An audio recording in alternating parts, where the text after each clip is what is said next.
1 milyondan ziyade Mayimpliq programmasının grandı 200 binley yaşayanlar topladı. 700 binley de Primariyanın kontribusiyası harcanıcılar ki kanalizasiya geçirmeye Sovetskaya, Gogoля, Makarenko hem Borisa Glavana sokaklarında.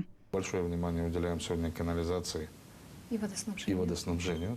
Biz gün kanalizasiya durumu için düşüneriz. Yaşayanlara da savaşırız anlatmanya su o yelkin sağlık. Suyu dil lazım, kanalizasyayla kirletme ama paklama lazım. Yavaş yavaş büvetleri de başlayacağız yapmak ki insan içsin pak su. Путем строительства бюветов, которые будем, потреблять чистую воду для здоровья. Programmanın kontrolamak takımı 2 etaptan sonra bütün Moldova'dan 150 danışmanın arasından ayırdı Kıpçak köyünü.